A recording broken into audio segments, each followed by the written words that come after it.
శ్రీ సాయినాథ సచరిత అధ్యాయం 36. బాబా దర్శనానికి గోవా నుండి ఇద్దరు మనుషులు వచ్చి బాబాకి సాష్టాంగ వందనలు అర్పించారు. బాబా అందులోనొకరిని 15 రూపాయలు దక్షిణ అడిగి తీసుకున్నారు. రెండవ వాడు 35 రూపాయలు ఇస్తే వద్దన్నారు. ఇది వింతగా అందరకు కానిపించింది. బాబా, నీ చరిత్రే చిత్రము, ఇదేమన్నాడు శ్యామ. ఇదిగో శ్యామ, నాకు బాకీ పడిన వాడిని అడుగుతాను, తక్కిన వారిచ్చినా పుచ్చుకోను. అతడు ఉద్యోగం లభిస్తే మొదటి నెల జీతం ఇస్తానన్నాడు. అందువల్ల అతని దగ్గర ఆ జీతము 15 రూపాయలు పుచ్చుకున్నాను అనగా అందరూ ఆశ్చర్యానందాలుందారు. సాగర తీరాన్ని చూస్తూ ఒక మహాభవమునకు వచ్చి దాని వసారాలో కూర్చున్నాను. ఇంతలో యజమాని నాకు బాగా తృప్తిగా భోజనం పెట్టినాడు. ఇంటిలో పండుకొమ్మనగా నేనలాగే పడుకొని మంచి నిద్రలో నుండగా నా జేబులోనున్న 30,000 రూపాయలు దొంగిలించినాడు. అతడే నా డబ్బు తీసుకున్నాడని ఏడ్చాను.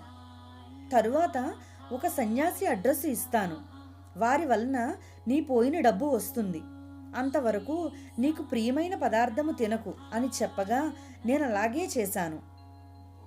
నా ధనము నాకు లభించింది. సముద్రపు ఒడ్డుకు వచ్చాను. అక్కడ ఒక పొగ ఓడ ఉంది. దానిలోనికి వెళ్ళలేకపోయాను.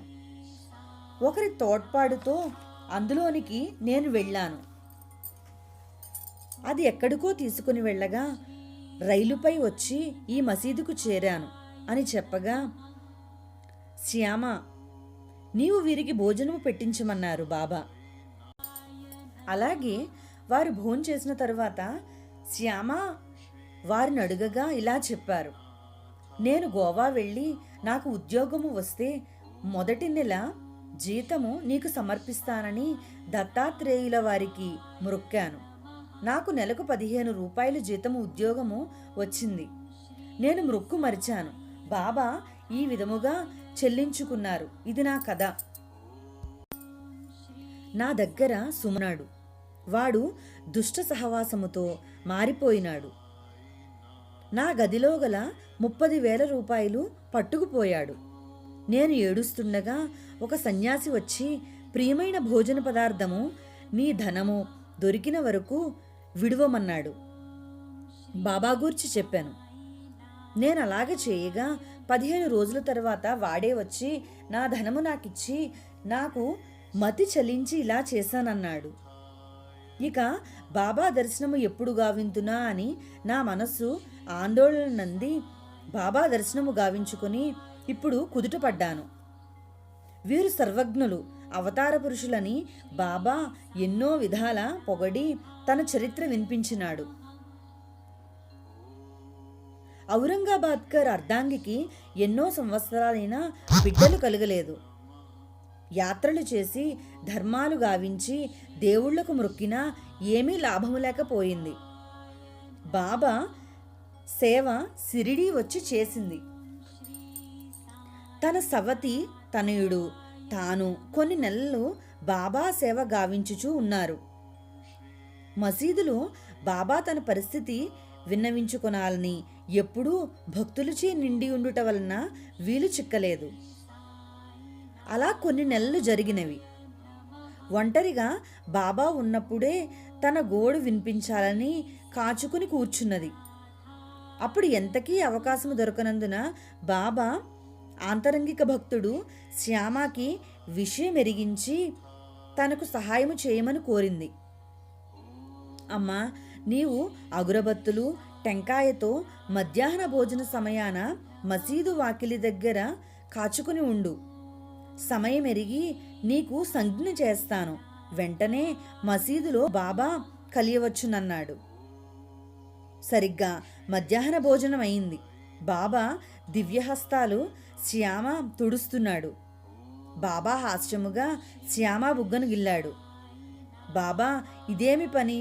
నీవు దేవుడయి ఇలా బొగ్గగిల్లి చిలిపి చేష్టలు గావించు, దేవుడు మాకక్కర్లేదని శ్యామగా కోపగించాడు.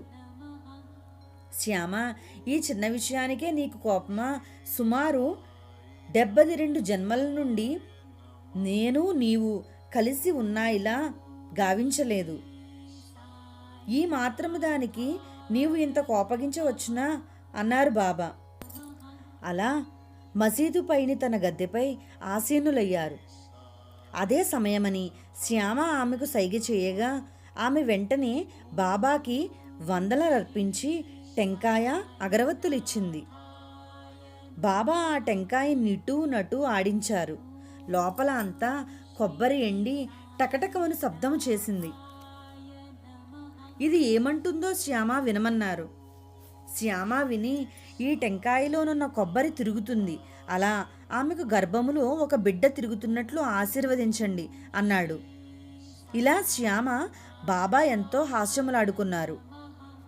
ఆ టెంకాయ ఆమెకిచ్చిన సంవత్సరంలో ఈమెకు సంతానము కలుగునని బాబా ఆశీర్వదించారు. అలాగే ఆమె కొడుకును కని ఆ బిడ్డను తీసుకుని వచ్చి ఆమె బాబాకి 500 రూపాయలు అర్పింప, దాంతో బాబా గుర్రము శ్యామకర్ణకు సాలను నిర్మించారు. ఓం శ్రీ సాయిరాం సదావరప్రదః. శ్రీ సచ్చిదానంద సమర్థ సద్గురు సాయినాథ్ మహారాజ్ కీ జై.